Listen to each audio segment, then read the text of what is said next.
We start again tonight in Richland County, where Sheriff Leon Lott held a press conference just minutes ago condemning the looting and vandalism at the Shell station, where a 14-year-old boy was shot and killed minutes away from that Shell gas station, moments before he was in that gas station. And then, according to law enforcement, he was killed by the store's owner. Yeah, here's the press conference. And if you look behind Sheriff Lott right there, that is what he is talking about. This is the Shell station on Parklane Road, where last night at about 9 o'clock at night, they did a peaceful protest turned into looting. So in part, Sheriff Lott says there's nothing wrong with a peaceful protest. He said, have your voice heard. He said, we support you. He said, but what does stealing a case of beer have to do with a 14-year-old boy dying? Lott said they have to use their resources now to guard this store when they should be out doing other things. He was not happy with that, but he said those responsible will be found. They have the video and they will bring you to justice. We're going to identify every one of those people who went in that store last night and destroyed it and looted it and stole stuff. What does stealing a case of beer have to do with a 14-year-old being shot and a person responsible charged with murder? Somebody explain that. What does that have to do with stealing beer? We're now going to check in with News 19's Sam Perez, who has more on the bond hearing for 58-year-old Rick Chow, the gas station owner who is now facing a murder charge, and the death of 14-year-old Cyrus Carmack Belton. Sam. Darcy, Andrea, I'm outside of the Richland County Sheriff's Department, where Sheriff Leon Lott just gave that update. Now, according to deputies, this all came after the 14-year-old Cyrus Carmack Belton was chased out of a gas station and shot by the owner, Rick Chow. Today, Chow went in front of a magistrate judge for his first court appearance. No recorded audio was allowed in the courtroom during the hearing at the Richland County Jail, which lasted less than 10 minutes. Chow and his attorney had no comment. Cyrus's family was in the courtroom, along with a victim advocate and representative from the family's attorney's office. The family also chose not to comment, but members of the community who live near the gas station are speaking up. I'm just heartbroken with the whole situation. Like, I really and truly am. This is devastating. Leroy Hall lives near where Carmack Belton was shot. Overnight, law enforcement said the station was vandalized by protesters. It's really tore apart right now. You know, windows are busted out. You know, they got open bottles, water bottles all over the places, and the signs that's on the windows, they are impactful, man. They really making a bold statement with it. A statement of anger and hurt over the young teenager being gunned down, shot in the back. Law enforcement says the owner believed Carmack Belton had stolen water bottles, which was not true. You hear stuff like that across the nation, but not here. You know, it rarely happens here. And to have it so close is even more frustrating. Andrew McLean lives near the station and tells me he's frustrated with another instance of gun violence affecting a young black man. I love to see the support for Cyrus, and I understand people are angry, but it could have been a lot worse than that. With other residents like Jackson, who says he thinks there's a more effective way of dealing with the tragedy. There are other ways to get things done. You know, once you do stuff like this, it affects other people too. You know, it affects everybody else too. So I think the more productive way is let the courts handle it.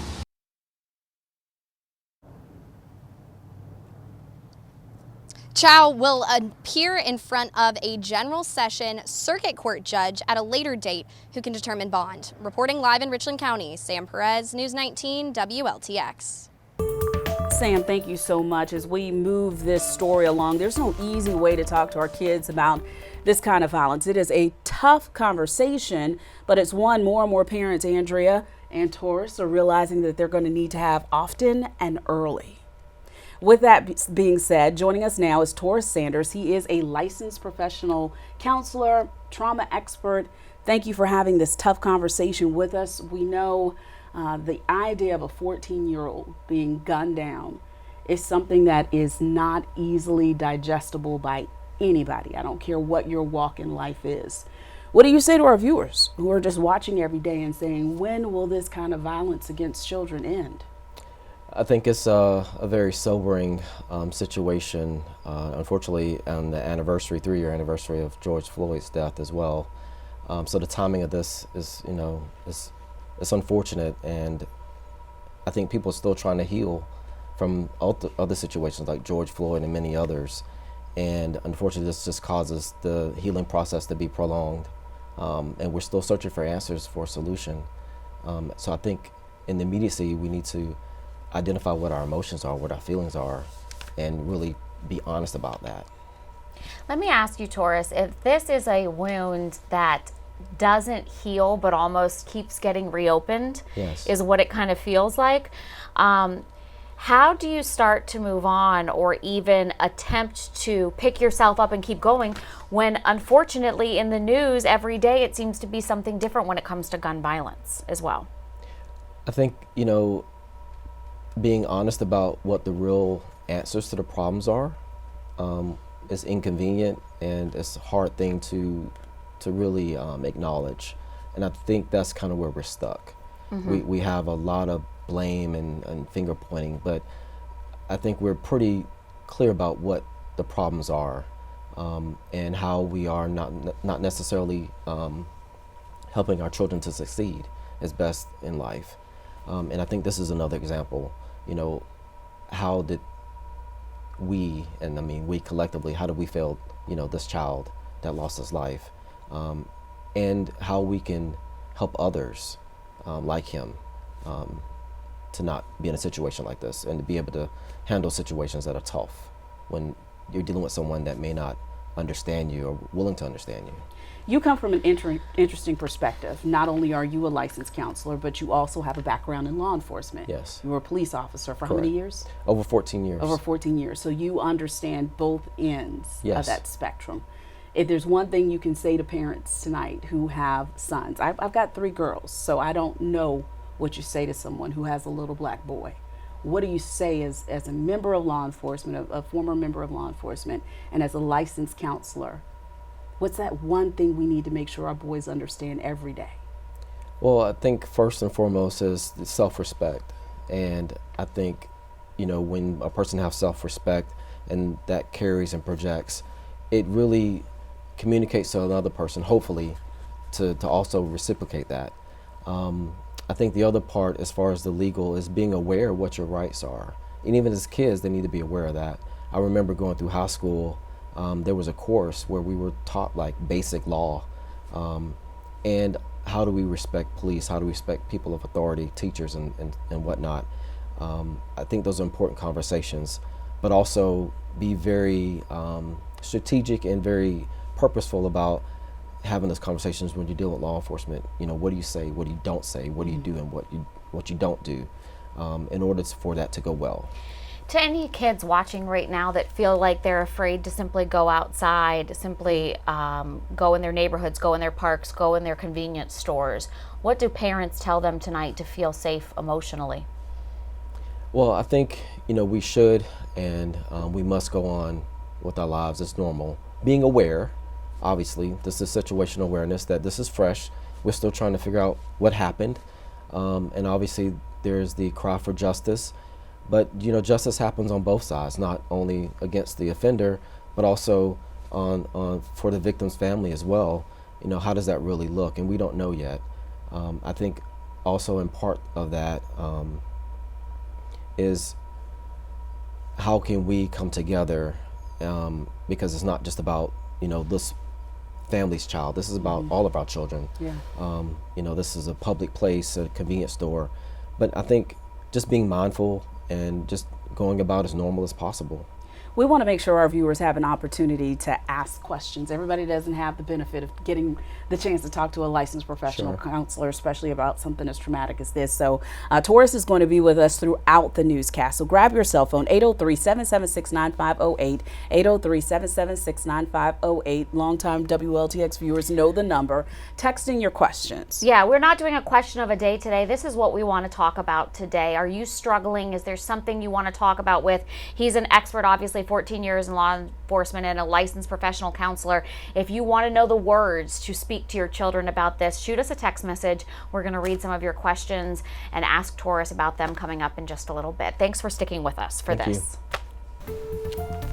This is something that we have had to talk about way too many times than we would like, but you know what? We're going to keep bringing in the experts to find direction because we need it. We have a 14-year-old child who was shot and killed. It has hit everybody in a different way, so we are so excited to have licensed counselor and former police officer Taurus Sanders here with us today to talk about the way everybody is feeling about this. And, like Darcy said, she has girls at home. I have a little boy at home. I hate to think, it breaks my heart to think that there are moms out there who are afraid to let their kids go run an errand because somebody might kill them. And if there's a mom tonight who's watching this and who's feeling that way, what's your advice? Well, we can't live in fear, not the behavior fear. And I think we can feel it, because it is a feeling, but there's a difference when it becomes a behavior, because that's not really helpful. That doesn't move us forward. And, like I said earlier, just being aware, and I think, unfortunately, it sounds like there were some problems at the store to begin with, and unfortunately, the situation just, exposed it even more. So not to live in fear. That's not helpful. We brought you in because we wanted our viewers to be able to ask questions, and we've gotten several questions. The first is, hi, I have a 15-year-old grandson who is headed for serious trouble. Interventions have failed. What is available to help me help him? So I guess it depends on at what point this particular juvenile is in the process. If they're still currently in diversion, maybe arbitration or pretrial intervention as far as like counseling or some other community service, things like that. But they can also do additional counseling outside of that to focus on those behavioral and emotional issues as well. So it just depends on where they're at in that process. What are those trigger behaviors that parents should say, wait a minute, I think this is not going to work out well? What do little boys do as that first sign for, and I'm sure it's different with every child. Sure. But are there some basic things that parents should say, all right, I need to maybe get a little bit more help when it comes to this? So typically you see the defiance, you see the opposition behavior or verbalization. It could be the isolating and withdrawing as well. That's on the opposite end of the spectrum. But I think most parents know their children. And I think you can observe those changes, even if it's like a sudden shift, and be curious about it. And know that something might be influencing them outside of that. All right, we know we have some more questions to get to. Are black children automatically prone to suffer more violence? This is from Matilda in North. This is something we heard a lot, frustration from our viewers yesterday, feeling targeted. Well, I think, I understand she use the word violence, but I think trauma is probably more appropriate in my response. And, I think trauma has become a very useful word over the last couple of years, and I think it needs some clarification about what it is and what it isn't. And, I think generally when people think of trauma, they think of, things like 9/11 or some mass casualty, when really trauma is what happens inside of you because of what happened to you. So your reaction to something could be quite different than mine, and on a general scale it could be traumatic, but for whatever reason I don't have the same reaction. So if you go to the emergency room, they're looking to see what's inside of you that may be wrong, that they can miss, that could be life-threatening, right? That's the trauma response. What is going on inside of you? What's happened in response to whatever's happened outside of you? We've got time for one more question. Let's see what that question is from our viewer. How do you talk to your child if their friend was the victim? And what do you say to them? So, grieving happens in very general ways, and we can grieve without being directly affected. And I think, when we have peers that go through things, that we lose peers, through tragic situations like this or even car accidents, they can grieve and know that that's what it is, we're grieving, and how to really be okay with that, and how do we move through it and not feel like, something's wrong. You know, I need to be strong, or whatever the case may be. I think, you know, being honest about what we're feeling help us to move through it. And to understand it's okay to be sad. Absolutely. Yeah. Absolutely. All right, Taurus, we've got some more questions. We want to make sure our viewers get as many of them in, but we've got to take a quick commercial break. We're going to continue this tough conversation after the break. For the last hour, we've been having a tough conversation about violence and our youth, and it is all born out of the situation over the weekend where a 14-year-old, according to the Richland County Sheriff's Department, was gunned down. It's not easy to talk about this kind of stuff, so we brought in an expert. Taurus Sanders is a licensed counselor, trauma expert, and we appreciate you being here with us. Thank you for having me. All right, let's take a look at some of the questions that you all have sent in. We've got time for a few more questions. How do you explain that there may come a time when your son is accused by strangers of an offense in which he did not commit? How do you respond? And of course, in this particular case with Cyrus, he was accused of taking water. The sheriff said he put the bottles back. It seems like such a silly, petty situation. What do you tell your kids if they're confronted by something like that when they're out and about? Well, I don't think he did anything wrong by running. Unfortunately, that didn't terminate the conflict. Generally, I think that would have worked. Removing yourself from that sort of environment. In the situation, it didn't. I think trying to remove yourself from the situation to avoid any further conflict or escalation of that would be the healthiest and more practical thing to do. Unfortunately, we know that doesn't always work. You may not be able to remove yourself. You know, the person may become more aggressive, you know, may try to block you in. Unfortunately, we've seen historically where that has been the case, where people have been chased. Unfortunately, this isn't the first 14-year-old that's been, you know, killed this way. So I guess it just depends on the situation, to be honest with you.